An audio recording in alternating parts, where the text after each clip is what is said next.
What's up? You are now listening to Americanized, a storytelling podcast where you'll hear from eclectic first and second generation Americans share their stories and real life experiences as children of immigrants. Hey, it's Roslyn. In this episode, I chat with some of my favorite Ivorians, and yes, I can say that because there are not many Ivorians that I know, and the ones who I do know are automatically my favorites. I had a FaceTime call with my sister Nickole and our friend Mariama. Nickole is a creative director, and Mariama is an actress from Brooklyn, New York.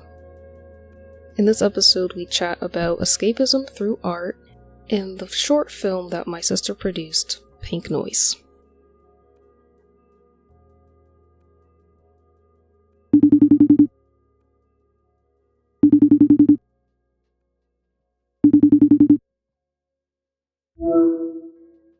I'm so happy to see you both and happy to talk to you guys about these unique passions that you have, especially being woman of color, specifically African woman in this field of art, specifically film and acting. I think is super important for that representation and those stories to be put out there, and I'm really just proud of both of you in the short time that I've known you, Mariama, and the long time that I've known you, Nickole.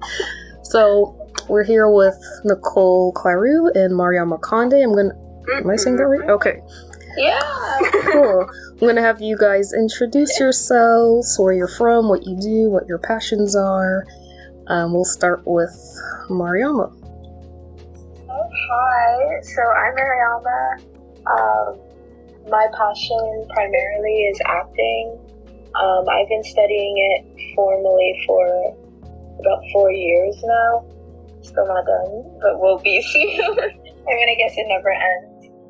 And I've always had an interest in singing. I've always sang, but I've recently been trying to collaborate with people and see how that goes, even though it's really scary. But yeah. I like what you said, that it is never ending, because as much as you are studying it, that's what you'll end up doing. Hopefully. Yeah, you'll make it. I will. Don't worry. I'm Nickole. I've studied film for 4 years. I actually got into film when I was in about 8th grade. But prior to film, I was into fine arts and fashion design.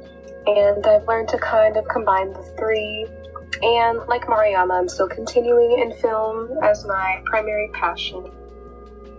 Cool. So let's get into our backgrounds ethnically and where we come from, where our families come from, and.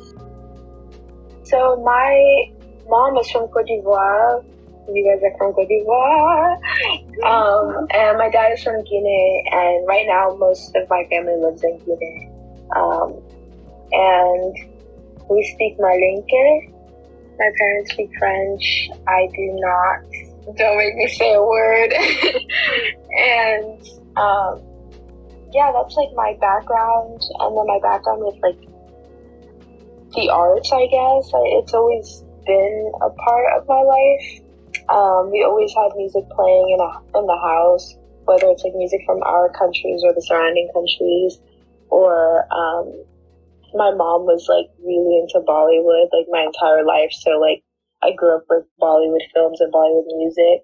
So world music has always been part of my life, not just American or African, West African in particular.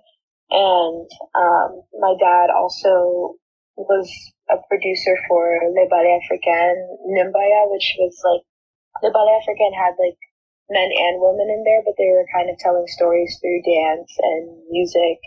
And Nimbaya was a group that did the same thing, but it was only women who did the drumming and the singing, and they would act out scenes, but the focus wasn't the acting, it was mostly the performance of the dance and the instruments that they would play. So that was what I grew up around and grew up with. So I was always really into the arts, and I think I always knew I wanted to do acting because I don't know. I grew up in a rough part of Staten Island, so I think it was kind of an outlet, and it felt like I could just explore, even though I wasn't able to explore that far outside of my real world. Through playing other people, I could have different experiences and live different lives and go to different places internally and in the world of the play, or everything's play, acting. So yeah, the play. Wow, I didn't know that about you. I love the diversity that you were exposed to, like, growing up, and then that escapism, that it just kind of it works together, because you were exposed to that art, and you're able to use that to kind of, like, use your imagination and also act and kind of escape reality for a bit. Mm-hmm. That's amazing. And yes, we represent West Africa. Malinke, is that a dialect? Oh, I feel like I've heard that before, but I don't know if it's a dialect of my language. But I speak Malinke, but there's a bunch of different like dialects that like some of my like aunts and uncles like speak like multiple languages within that. But and I'm lucky that I can even speak it. I mean, I think that's the thing with being first generation and like having that American experience, but then also being like West African. My language, like I can speak it, but I don't speak it with like confidence. I can understand it more than speaking it with confidence. And it was kind of, I would get like teased if I tried. So I got like really discouraged. But I am fortunate enough to be one of the African kids that can like actually speak and understand my language. There's so many people that can't or don't know it at all. So it's a huge gift that I have. Absolutely, because like having a bunch of family back home, that creates such a barrier if you can't communicate back. Like, sure, you can understand what they're saying, but then you're stuck if you need to respond. So that is a huge gift to have that way of communicating. What about you guys? Like, how has that been with language?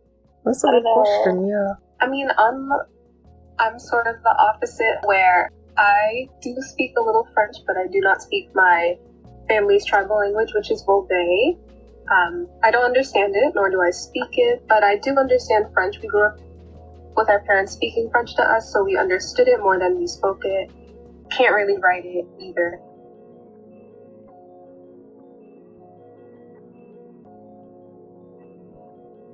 The arts. Okay, so for me, my first introduction to the arts, I remember when I think I started in preschool or kindergarten. I just started drawing and then painting. So I don't know where that comes from. I can't pinpoint exactly where it was. It was probably a subconscious thing, but I definitely started off as drawing and painting. I think my influence on fashion came from growing up around like a lot of my mom's magazines or watching America's Next Top Model. These little subconscious things in my environment that I picked up on, that I started making my Barbie dolls clothes, and then, that stuck with me, and I started making real clothes as I got older. And yeah, but for a huge part of my childhood, especially elementary school, I just loved reading, especially mysteries and suspense books. Oh. And yes, And the thing I loved about reading books is that you could create a movie in your head. And looking back, sometimes if I look back at childhood memories, I can't decipher if it's a movie that I watched or if it's a book that I read and I created a movie in my head. So I thought that was really cool, like, ability to do from reading.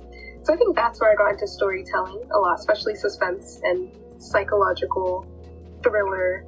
But yeah, I think that's where my love for film making and storytelling comes from.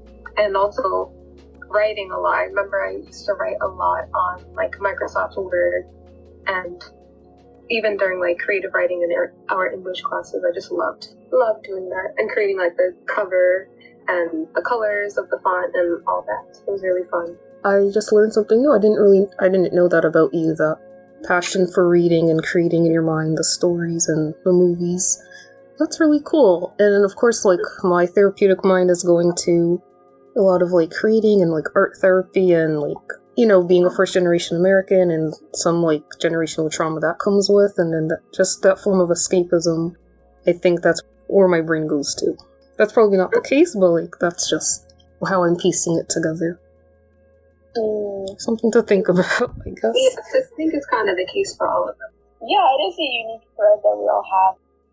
I don't know how you guys' households were, but like, maybe because I grew up in a rougher neighborhood, but my mom was like really tough, like honest, which I'm grateful for now, but I feel like kind of had us like isolated from like other people in our community and just other kids in general. And I watched her, she loved movies. Like, my mom is a movie buff, so like, they were like movies that I shouldn't have been around. I don't think she was like, hey, let's watch like Silence of the Lambs now, but like, definitely was in the corner while I was playing, so I was watching it. And then those movies, and I'm also really interested in like thriller and like, or to consume. I don't know if I was in one, yours, Pink Noise, but it's like, seems like a hard genre to be in, or I never really have thought about like, what would it be like to be in one, like on a like big scale, like a thriller, like psychological thriller, but she watched a lot of those growing up. But yeah, the escapism thing, I don't know if it's like just having two worlds coming at us at the same time, and like being a woman on top of being like an African woman, like that's a lot of layers, and like boys are kind of seen as like, oh boy, like yay. So being a girl, I feel like, I don't know, for me, it's like, okay, I guess I kind of went into myself, and then there wasn't a lot there, so then the escapism and creativity started coming. Like, I guess I was finding myself through those mediums. Didn't really know who exactly I was. I still don't, but figuring it out. Absolutely. That's it's beautiful. Yeah. I want to add to that. I learned a lot, just what you said, Mariama, like, I learned a lot of how to direct, and I think that I don't know how much I had time to do this on like working with Pink Noise, but it's really about tapping into the actor's psyche and pulling things from childhood or like their subconscious mind so they can really channel all that and bring into the actor. So I think it does help you in a way like learn about yourself or discover yourself more. So that's really interesting. I did love the set, like being on Pink Noise, like it was always like a very playful, like comforting and relaxing. Like, I don't know, maybe it's because also like it's just you guys and your personalities and you guys just being like a huge light. But the set pieces, like the design of everything was very like feeling like you're in a dollhouse. So it was like easy to tap into that childhood aspect, and the way you made the set super chill, I felt like I was like kind of a kid again. It's like, I didn't really have an analysis at that point with like, because I never had like formal, I mean, I went to Emerson, but we didn't learn like a technique.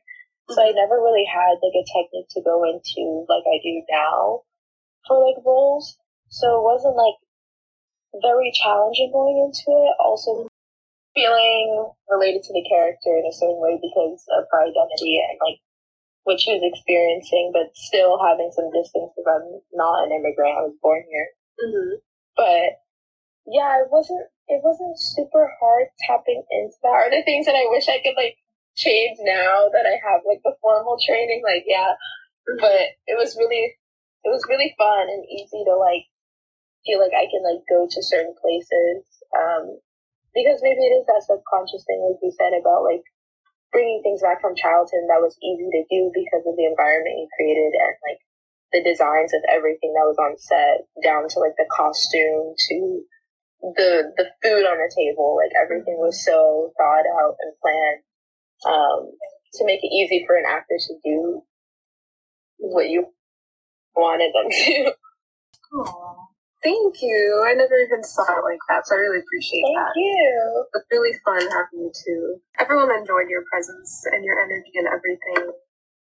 I love the awareness that's coming out of all of this, and the two words that are sticking with me now, self-discovery and tapping into your inner child and bringing that out, and then discovering like going from your inner child and then growth from that to your adult self, but still, like, you do need your inner child as an adult, for sure, especially with our backgrounds being in this bubble of first and second generation Americans. Like, sometimes parts of our childhood were just not present or just stolen or just not, like, robbed because of that status, because our parents were a little tough, or we were exposed to those movies that we weren't supposed to be watching. Like, our mom is also a movie buff, and she will watch anything and everything in front of us, and I definitely saw movies that I was not supposed to be seeing. And reality shows too. Yep. I was watching, like, I Love New York, played the book at 7, 6. Oh my god, me too! With her. My mom wasn't watching it, but I just think, I don't know if it's because she was working a lot too, or like she had to take care of herself in a certain respect, and she didn't get to because she had to grow up fast. So then the result kind of made me have to grow up fast in a certain aspect of, like, I don't have, like, at this age of like 22, I'm really trying to learn for the first time in my life, like, discipline. And like, I didn't have like that much supervision, I guess, as a child, because my siblings were kind of the ones to watch me, and if they weren't home, then it was like free for all, I guess. Like, I don't know, but she wasn't like as emotionally present as I think she could have been, but I don't blame her, because I bet there was like a lot on her plate. But then in turn, like, losing that inner child, or that sense of like childhood, because of the lack of like supervision, or like the lack of like emotional bonding or time spent. And maybe that's why, like, now I'm like searching for play constantly, or like I feel like I've been doing that my whole life, because I don't feel like I fully got to, maybe, like, I'm not sure why, but I just know that I love playing. And like, I'm like, can I make money doing it? Okay, I'm gonna try. Like, if I can play all day, like, not that it's easy, but it's the closest I can come to like feeling like a kid again, and like playing pretend. Wow. That was perfectly said. On the head. Yeah, you hit that. I don't know if you guys can relate to that. On point. Absolutely. Yeah, like my job, I work with kids, and what I tell people is like, I play with kids all day, and I love it, and I feel like a kid with them, and I feel like these are my friends, and even though I am the adult, and when I had to step into like being an adult as an occupational therapist, that for me was like the biggest transition, like running a class, being in charge of kids. I'm like, oh shoot, I'm the grown-up now, I have to be in charge, I have to tell kids what to do, and discipline, and like, I'm so uncomfortable with that, but that's, you don't have an option, like, as an adult. This is your job. Yeah, I can relate too, because a lot of my work, I do period pieces, and now I want to lean into like early 2000s, and that's when we were, you know, like our age, that's when we were kids, so a lot of my work is like that.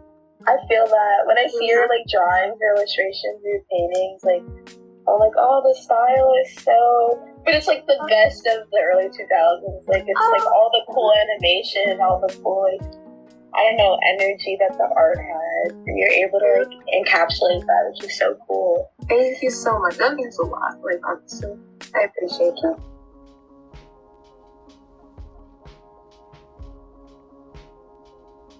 I want to tap more into this, our childhoods and those times of escaping and imagination and these stories that we came up. Are there any specific ones that you remember vividly, or that you can like go back to pretty quickly and talk about? One was, well, it's kind of like a bunch of moments, but like, it was from this program at my school. I went to PS 57 on Staten Island, and even though it was a rough area, like, the teachers, like, they were awesome. Like, they were really invested in us. And, like, still I go back sometimes, like, and I'm like, hey, like, I'm alive. Like, I'm in college. Like, I'm living. They're like, wow, like, we're so happy you made it out. But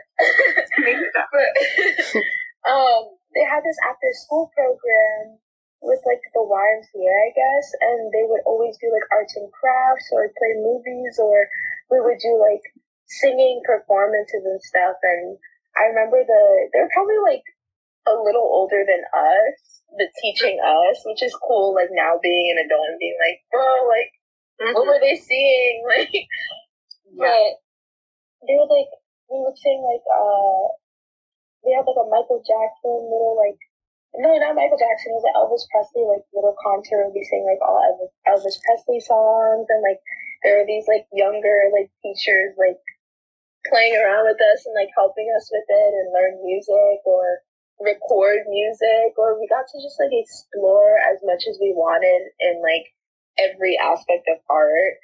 And it was so cool, and I'm really glad that that program existed and that I was exposed to that, because I feel like that really like pushed me into it more. It was like a good encouragement, you know, like it wasn't like I did it and then it's like you get punished for it or something, and then you're like, oh, art is associated with bad, but like it was always associated with good. Like I always felt good. And then when I moved to Ohio, when I was like 10 years old, it was like a totally different vibe. Like it was super white. Like it was just a different vibe, like completely than New York. And they had like the musical auditions. Oh my god, the musical! And I was like, oh my god, like so like cool. Like what is this? So they were auditioning for Charlie Brown, and I auditioned for Lucy, and I got it. And I remember the performance days. Like I had like cornrows in, and then they put me in the little like blue dress. And I just thought it was like so funny. Like I always joke about it now. Like I was like a little black girl with cornrows, like talking about how I didn't want to do my homework and singing. And I was like Lucy at this like super white like institution with all these white parents coming to watch, and I was like, whoa, that's pretty cool. That it was like they're shattering little boundaries and like expectations and stuff. Because I really didn't think I was gonna get it, and I was like really intimidated by just the lack of presence of people that looked like me and like knew about me and like who I am, like not personally, but just like as a black person knowing another black person, and like feeling safer in that environment. I was just like felt kind of disoriented a little bit, but shout out to Jordan Peele. I know. Right. Amen. What about you, Nikki? I feel like I have a lot, but a few stick out. I think just in general, playing outside with other kids our age, and we grew up in a playing outside. We grew up in a predominantly, like our town was very white, but the neighborhood in which we grew up was a lot of families of color. I always call it the hood of the suburbs because it really was. It was like a low-income community, and just playing outside with them. And then I remember like there's a the view from our bedroom. There was like on the horizon, it was like a huge white building. I thought it was maybe a hotel, but that idea of escapism, like wondering what that luxury felt like or would be like, you know, that intrigued me. Just that view of like what's on the other side. And another thing is, Rosie, you're part of this one. And I think it was our basement. We had this painting of it was like a bunch of trees, and we would just pretend like we're inside the painting as we played. So that was like really powerful, and I actually made a real painting like based off of that painting. Yeah, with more colorful, colors and all that. Oh my god! Please send that. I will. It's actually have it somewhere. Yeah, it's on my Instagram, somewhere, my art Instagram. I'll send it to you. Oh, okay. Well, that makes me think of like climbing trees. Like we didn't have any, but we had like this tree in the park that was right by my house, and we would like go and try to climb it, or like I lived in the hood too. The hood. So they would have like the sprinklers in the playground, and like that's how you knew summer arrived. And sprinklers were on, and like the little bars were there, and you would like flip on those, or the swings, you would like turn it and then hang under, and then let go of it. It would spin, and like that idea of like romanticizing like the unknown, or like seeing like through somebody's window, or like there was like a house at the end of like my street that I would always like look at and be like, what's in there? Like what is that? And that's so interesting that like you think like that. Big on looking in people's houses. That was a huge I still do. Yeah. Me too. My thing was when I was little, was like, I want to go into everybody's house just to see what it looks like and how they're living. Yeah, and going off of like what you said about like strict parents, our dad did not want us eating at anyone's house, going in anyone's house. My mom was more lenient, but yeah, he was big on that. So that restriction and then that escapism. I do remember that painting with the trees, and I was telling Parker about it a few weeks ago, and I was just remembering, like, I used to go into that painting and walk in the woods, and there were probably some animals, and it was like a time. I just love the, imagination is a huge part of being a kid and living out your childhood, and the way you guys and I think a lot of people do, just carry that into their adulthood. We have so many creatives in the world through music, drawing, coloring, painting, acting, singing, pottery, sewing, clothes, like, it's all imaginative and creative. I just never really thought of it that way, but that's what it is. That's true. The idea has to come from somewhere, Yeah, our imaginations are powerful.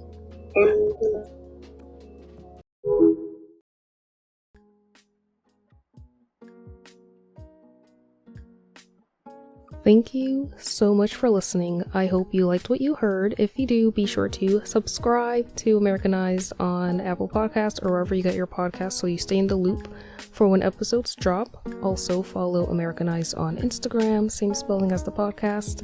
Thank you so much, and catch you in part 2. All original music produced by Stubborn Saul. Be sure to find him on all music listening platforms at STBRNSAL.